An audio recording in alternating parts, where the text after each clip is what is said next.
আসসালামু আলাইকুম প্রিয় শিক্ষার্থীরা, আজকে আমাদের আলোচনার বিষয় হচ্ছে স্বাধীন বাংলা বেতার কেন্দ্র। স্বাধীন বাংলা বেতার কেন্দ্রের প্রতিষ্ঠা দিয়ে আমরা শুরু করি। স্বাধীন বাংলা বেতার কেন্দ্র প্রতিষ্ঠা করে অষ্টম ইস্ট বেঙ্গল রেজিমেন্টের সদস্যরা। অষ্টম ইস্ট বেঙ্গল রেজিমেন্টের সদস্যরা স্বাধীন বাংলা বেতার কেন্দ্র স্থাপন করে। স্বাধীন বাংলা বেতার কেন্দ্র থেকে 26শে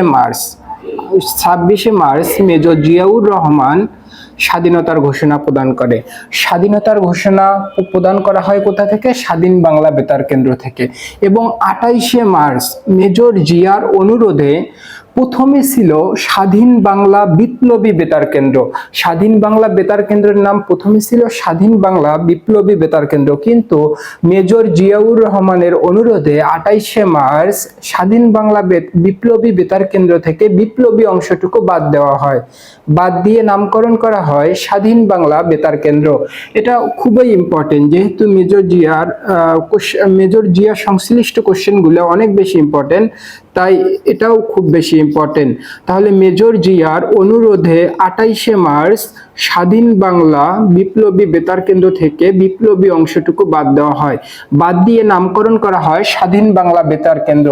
এবং পরবর্তীতে 6ই ডিসেম্বর 1971 সালে 6ই ডিসেম্বর স্বাধীন বাংলা বেতার কেন্দ্রকে 6ই ডিসেম্বর স্বাধীন বাংলা বেতার কেন্দ্রের নাম পরিবর্তন করে বাংলাদেশ বেতার রাখা হয়। বর্তমানে এটি বাংলাদেশ বেতার নামেই পরিচিত।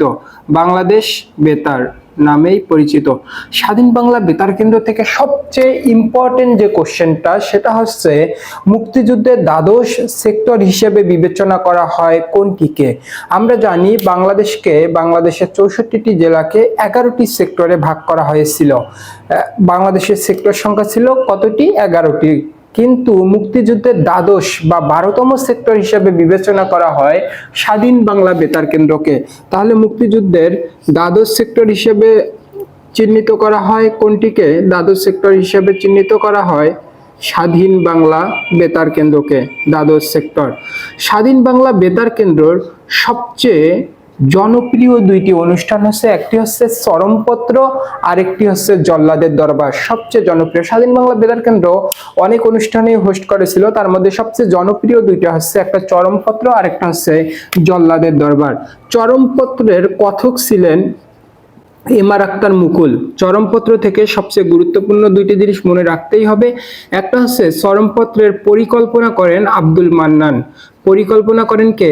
পরিকল্পনা করেন আব্দুল মান্নান। পরিকল্পনা করেন আব্দুল মান্নান।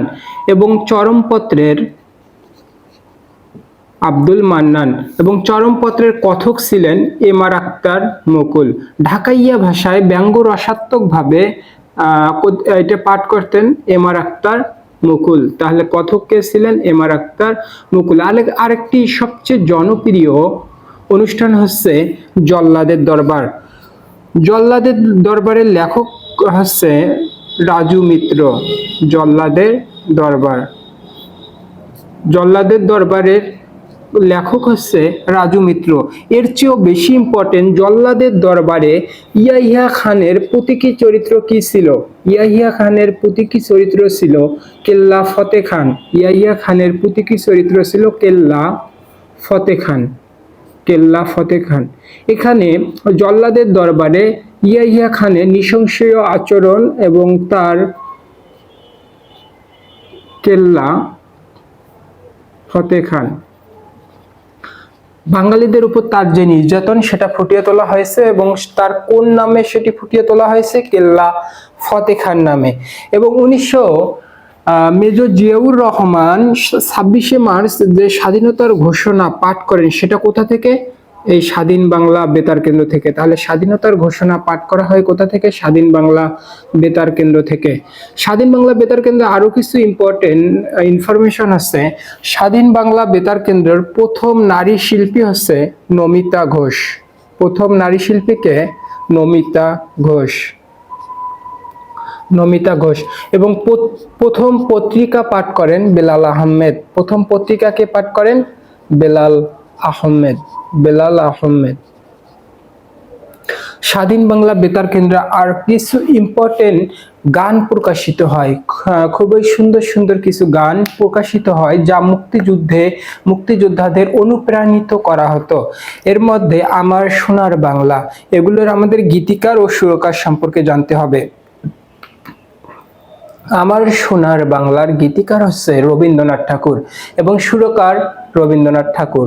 কারার ওই লৌহ কপাট, কারার ওই লৌহ কপাটেরও গীতিকার কাজী নজরুল ইসলাম এবং সুরকার কাজী নজরুল ইসলাম। তারপর হচ্ছে মোরা একটি ফুলকে বাঁচাবো বলে যুদ্ধ করি, মোরা একটি ফুলকে বাঁচাবো বলে যুদ্ধ করি, এর গীতিকার ছিলেন গোবিন্দ হালদার। এই যে ইম্পর্টেন্ট ইনফরমেশন গুলো, এগুলো থেকে এই স্বাধীন বাংলা বেতার কেন্দ্র থেকে প্রশ্ন আসার সম্ভাবনা অনেক বেশি। তাহলে যদি আমরা প্রথম থেকে একবার রিক্যাপ করি, স্বাধীন বাংলা বেতার কেন্দ্র কে স্থাপন করেন? স্বাধীন বাংলা বেতার কেন্দ্র স্থাপন করেন 8ম ইস্ট বেঙ্গল রেজিমেন্টের সদস্যরা। স্বাধীন বাংলা বেতার কেন্দ্রে থেকে কত তারিখে স্বাধীনতার ঘোষণা পাঠ করা হয়? 26শে মার্চ। স্বাধীন বাংলা বেতার কেন্দ্র থেকে বিপ্লবী অংশটুকু বাদ দেওয়া হয় কত তারিখে? 28শে মার্চ। কার অনুরোধে? মেজর জিয়াউর রহমানের অনুরোধে। স্বাধীন বাংলা বেতার কেন্দ্রের সবচেয়ে জনপ্রিয় দুটি অনুষ্ঠান কি? চরমপত্র ও জল্লাদের দরবার। স্বাধীন বাংলা বেতার কেন্দ্রের চরমপত্র অনুষ্ঠানটি পরিকল্পনা করেন কে? আব্দুল মান্নান। কথককে এমআর আক্তার মুকুল। তারপর জল্লাদের দরবারে ইয়াহিয়া খানের প্রতীকী চরিত্র কে ছিলেন? কেল্লা ফতে খান ইয়াহিয়া খানের প্রতীকী চরিত্র ছিলেন। এরপর স্বাধীন বাংলা বেতার কেন্দ্রের প্রথম নারী শিল্পীকে? নমিতা ঘোষ। স্বাধীন বাংলা বেতার কেন্দ্রে প্রথম পাঠ করেন কে? বেলাল আহমেদ। এরপর স্বাধীন বাংলা বেতার কেন্দ্র থেকে প্রকাশিত কিছু গান। স্বাধীন বাংলা বেতার কেন্দ্র থেকে প্রকাশিত গানসমূহের মধ্যে আমার সোনার বাংলার গীতিকার ও সুরকার কে? রবীন্দ্রনাথ ঠাকুর। গীতিকার, সুরকার রবীন্দ্রনাথ ঠাকুর। কারার ওই লৌহ কপাট গীতিকার কে? কাজী নজরুল ইসলাম।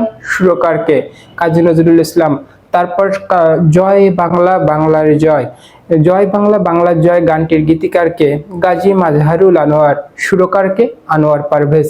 এই প্রশ্নগুলো সবচেয়ে গুরুত্বপূর্ণ পরীক্ষার জন্য। আশা করি আপনারা ক্লাসটি অনেক বেশি উপভোগ করেছেন। পরবর্তী ক্লাসের আমন্ত্রণ জানিয়ে এখানেই শেষ করছি। আসসালামু আলাইকুম ওয়া রাহমাতুল্লাহ।